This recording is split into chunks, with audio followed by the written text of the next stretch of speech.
Querido diário, essa é a página 12 e como você já viu no título desse podcast, nós vamos falar sobre perfeccionismo. Até que ponto ser uma pessoa, ser um artista perfeccionista é válido? Quais são os pontos positivos, quais são os benefícios e prejuízos disso? O meu nome é Lucas Rocha e eu sou seu apresentador. E mais uma vez, graças a Goku, eu tô aqui com os meus amigos... Samuel Siriaco. Stephanie Dirk.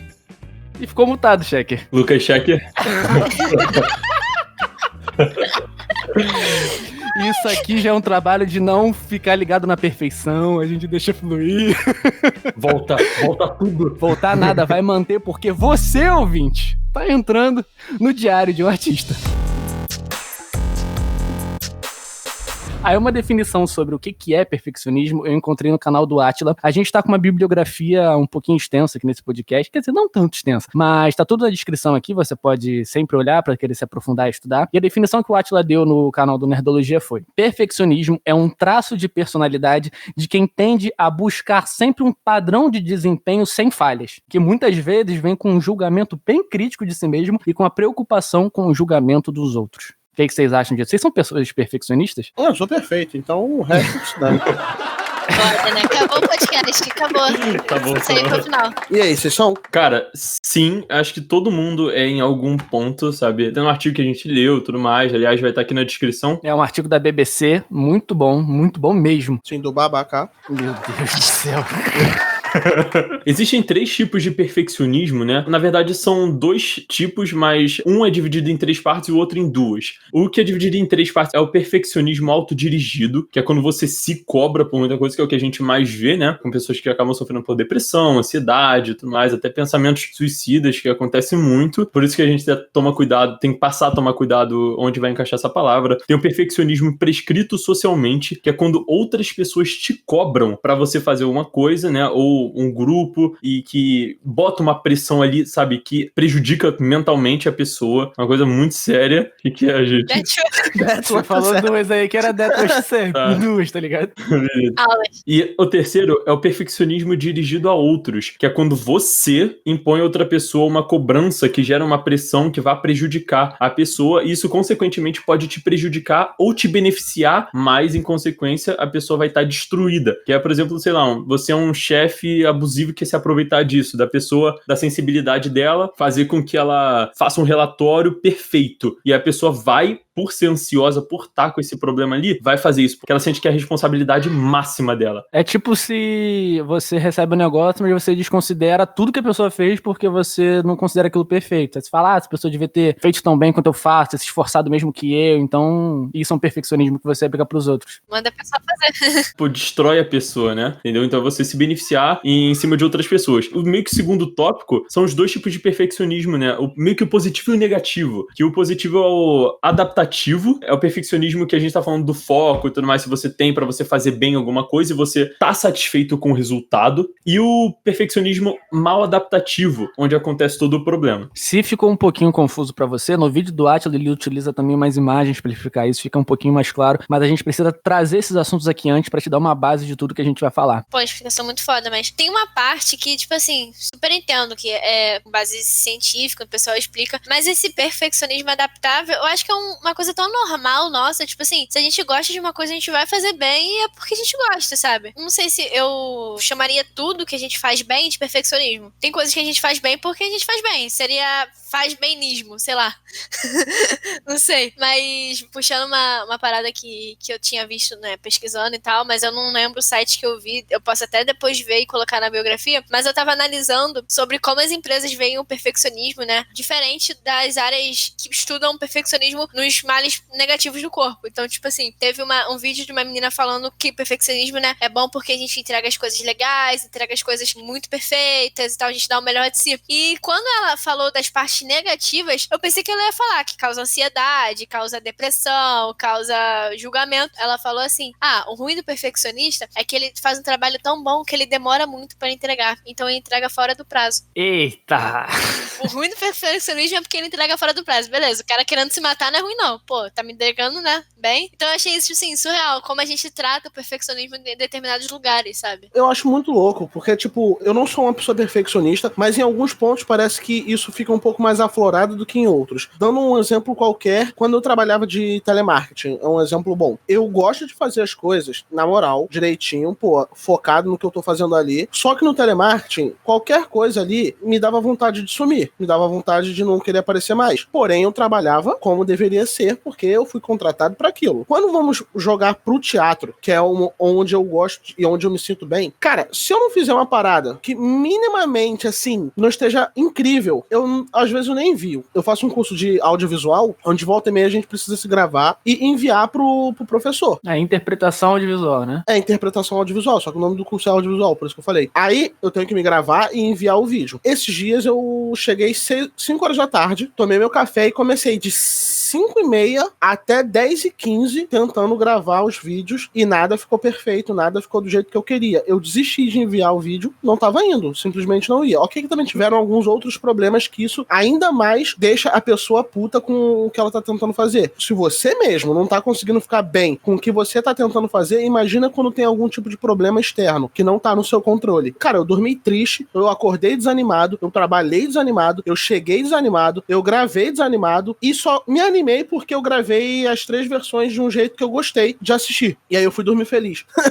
Se não for uma parada no nível da atuação que me agrade a ponto de eu falar assim, porra, estou feliz, eu vou ficar triste, isso vai me destruir e eu não consigo controlar isso. Diria que eu não sou perfeccionista? Diria. Falando isso e me ouvindo, a pessoa vai falar assim, caralho, obviamente você é perfeccionista. Mas eu não sei se existe um nível de perfeccionismo em determinadas áreas, porque eu acredito que o perfeccionista seja perfeccionista em tudo que ele quer fazer. Isso só se aplica, que eu tô falando, à parte da atuação. Ok, que, meu Deus, você faz um podcast, você não tá atuando. Você vai fazer a moda cara? Não vou fazer. Porém, eu não me cobro da mesma maneira que eu me cobro fazendo a atuação. E isso não significa que eu faça de qualquer maneira. Olha, eu não sei se tem gente que diz que tem que ser em tudo. Eu sou mais pelo que o Checker falou. Eu acredito que tem certas áreas que a gente é perfeccionista e outras não, tá ligado? Por exemplo, eu te conheço, a gente fez teatro junto há anos, eu diria que em relação à sua interpretação, ao seu trabalho como ator, você é perfeccionista. Você quer dar o seu máximo, o melhor que possível, mesmo que você demore, como você disse, horas e talvez dias para alcançar o resultado. Eu queria antes também trazer 2 relatos do Michael Jackson e do... e do Freddie Mercury, que são 2 referências em trabalhos de excelência, eram perfeccionistas que eu encontrei. Tem um cara chamado David Wigg, eu acho que é assim que se pronuncia, que ele era amigo pessoal do Fred, e ele deu uma entrevista falando que teve um show, o Queen se apresentou, e aí a multidão começou a gritar, pedindo pra eles voltarem, pro Fred voltar, que o show tinha sido incrível, e o Fred tinha acabado o show, descido a rampa e direto pro camarim. O Fred chegou, tava muito bolado, muito irritado, pegou um ferro de passar roupa e tacou no vidro. Aí o David, cara, o que foi? O que aconteceu? O que é isso? Fred respondeu, nós não fomos bons o suficiente essa noite. Meu microfone estava estourando e isso é ruim. Nós somos número 1 e nós temos que ser os melhores. Aí o amigo, elogiou a apresentação, falou que tinha adorado, que ele assistiu. Falou, pô, Fred, olha essa multidão te chamando, tudo eles pedindo de volta, eles gostaram. Aí o Fred, mesmo assim, não ficou satisfeito e falou, mas eu sei, e eu quero que eles tenham o melhor de nós. Vamos lá pro Michael Jackson agora. Esse é um trecho extraído do livro autobiográfico Moonwalker, de 1988, pelo Michael Jackson. Que inferno. Toda vez que fala Michael Jackson, eu vou fazer. E aí o Michael Jackson... Caralho, não fala o nome dele, coloca MJ, pelo amor de Deus. Tá, vou parar. O Michael Jackson falou aqui.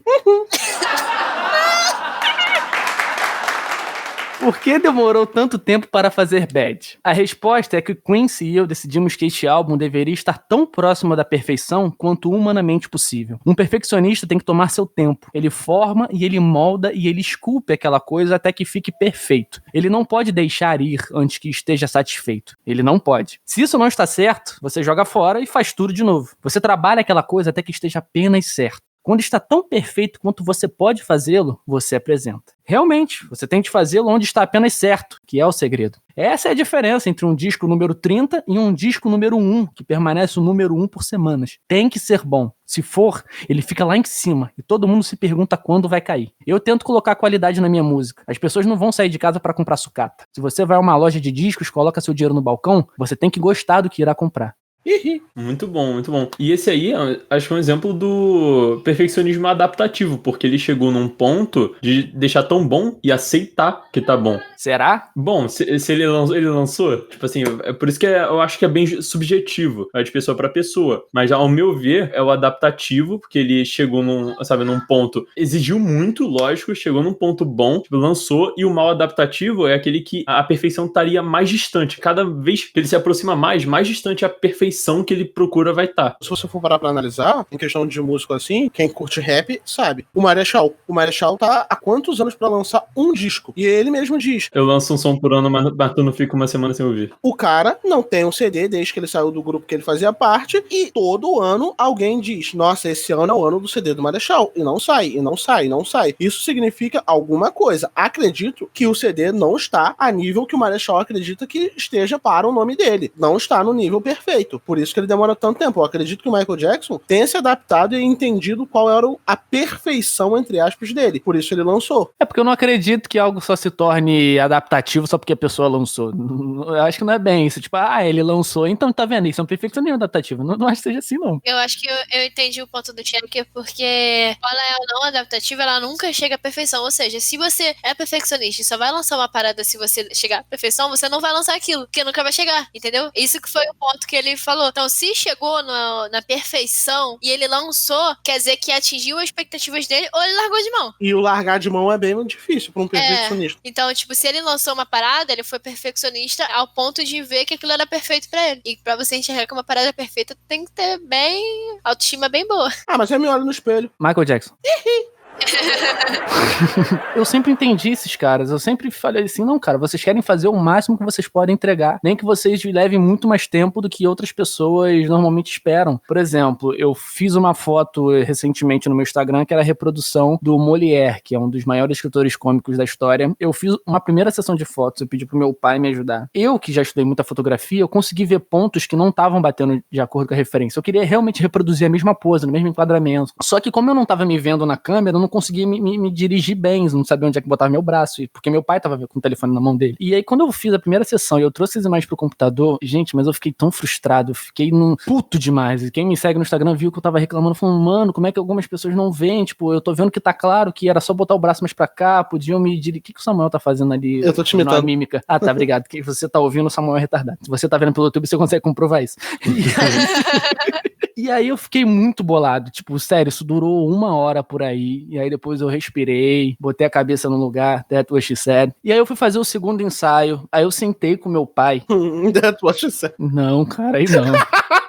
Mano, Samuel. Aí eu sentei com meu pai, peguei a foto antiga e a foto original, era referente, falei, olha só, pai, a mão dele tá mais posicionada junto com o rosto, tem esse ponto, isso. Aí meu pai vira pra mim e responde assim, mas é um detalhe tão pequeno, ninguém vai reparar.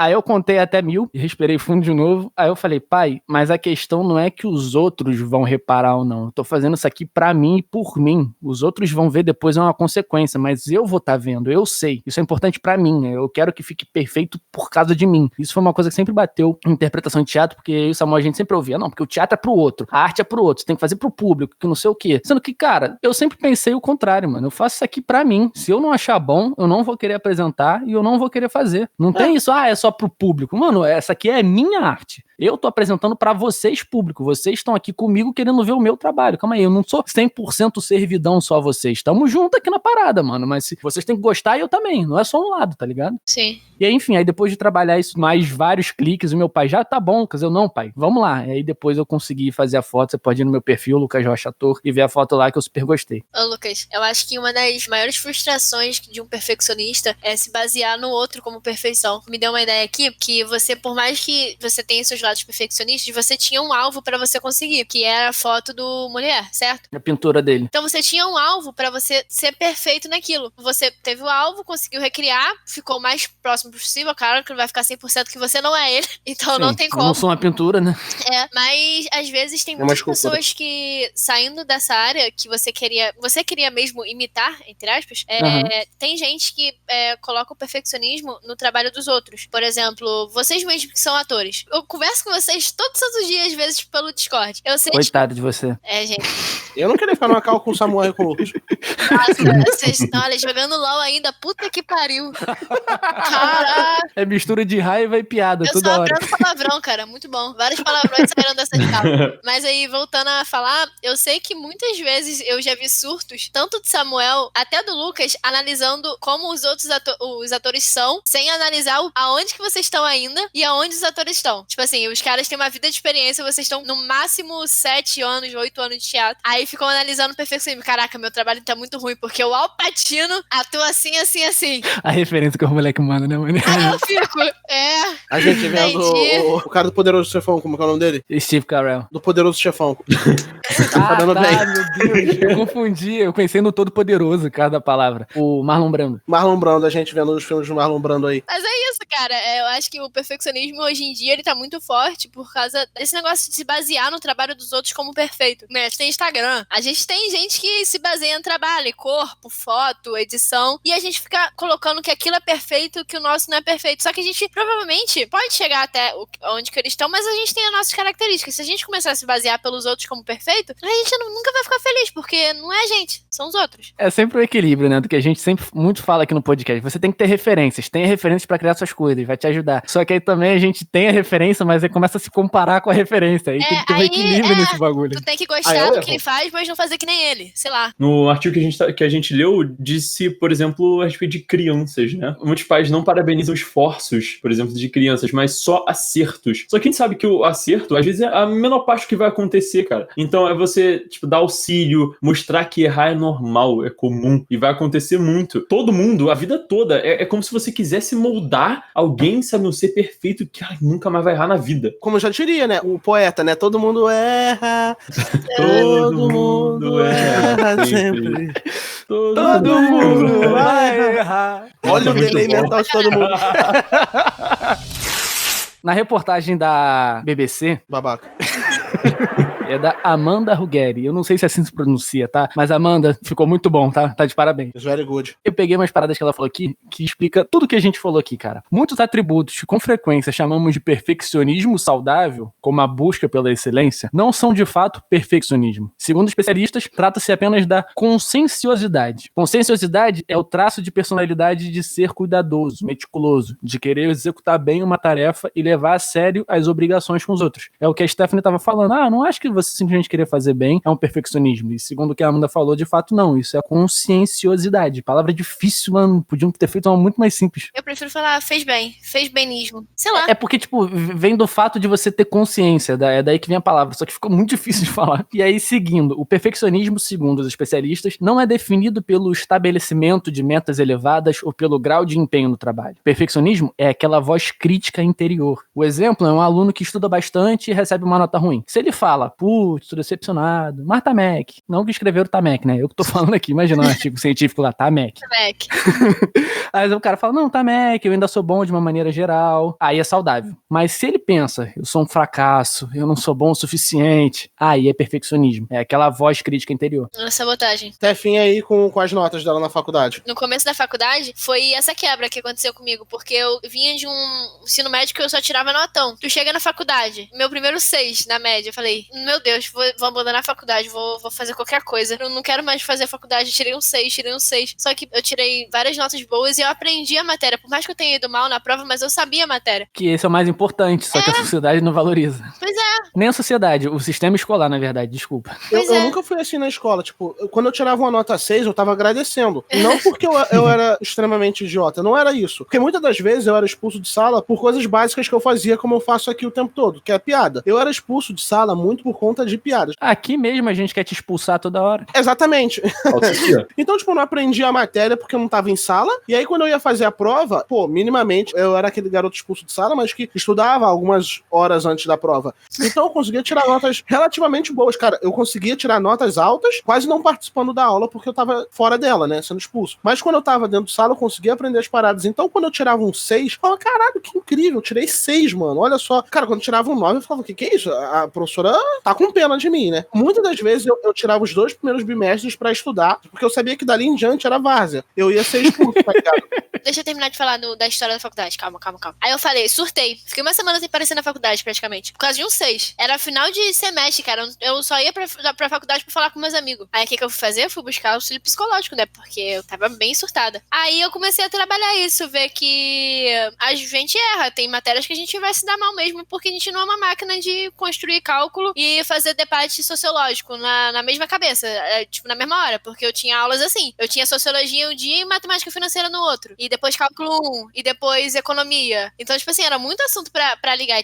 Tinha assuntos que eu ia bem e tinha assuntos que eu ia mal. Aí foi cuidando, e agora eu tô melhor. Mas às vezes dá um surto, né, aleatório. Mas acontece. Mais uma coisa que a Amanda fala é que o fracasso é muito grave em uma sociedade baseada no mercado. É sempre isso, né? O problema vem dos adultos que jogam na criança e se cria uma geração toda ferrada, né, em sequência. E ela fala que os pais colocam mais pressão em si mesmos e nos filhos pra alcançar mais. E aí até nas escolas de competição foi implementada, desde testes padronizados até pressão absurda para entrar na faculdade, e que se o foco tá na conquista, as crianças se tornam muito avessas aos erros, e aí tendências perfeccionistas começam a surgir. E claro, como não poderia faltar, que a gente sempre fala aqui também, é que as redes sociais ajudam, aumentando mais ainda o medo de fracassar. Agora com cancelamento, né, se você comete um erro, vão fazer aquilo viralizar e você vai tomar um linchamento virtual. Você não tem mais direito ao erro, e isso tem incomodado, e é um debate, acho que a gente pode até abordar mais no futuro, se o pessoal que se sentir à vontade, se você ouvinte quiser, comenta aqui, bota um comentário, diz pra gente o que você quer saber. Vamos criar essas páginas juntos. E também o feed, né, super organizado, com pessoas muito felizes e sempre bem, perfeitas, acabam criando padrões irreais que ajudam no perfeccionismo. Resumiu o podcast. Acabou, galera. Resumiu o podcast. É muito brabo o artigo, muito brabo mesmo. Aí eu passei pra vocês, eu conversando com o Cheque, a minha vontade era ler o artigo do início ao fim, tá ligado? Esse é o podcast porque ele explica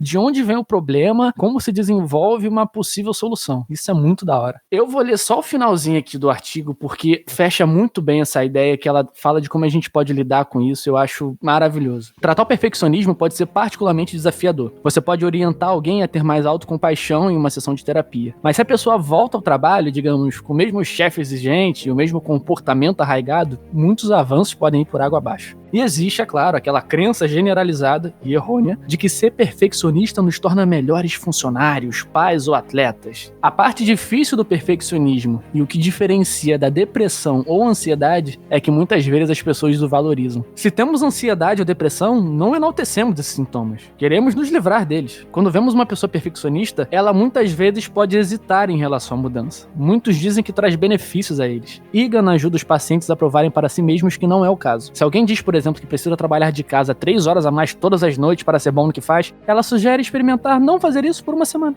Em geral, a pessoa não apenas descobre que não faz diferença, mas que o descanso extra pode até melhorar o seu desempenho. Comecei conscientemente e com relativo sucesso a parar de reagir de forma exagerada aos erros das outras pessoas. Mais difícil, mas também importante, foi me controlar em relação às minhas próprias falhas. Ironicamente, isso inclui tentar não criticar a mim mesma quando estou aquém de um objetivo. É um trabalho contínuo, mas o que eu notei é que cada vez que consigo substituir a crítica e o aperfeiçoamento pela compaixão, me sinto não apenas menos estressada, mas mais livre. Pode ser libertador permitir que a imperfeição aconteça, aceitá-la e celebrá-la, porque exaustivo é manter tudo isso. E estamos voltando na próxima página. Um beijo.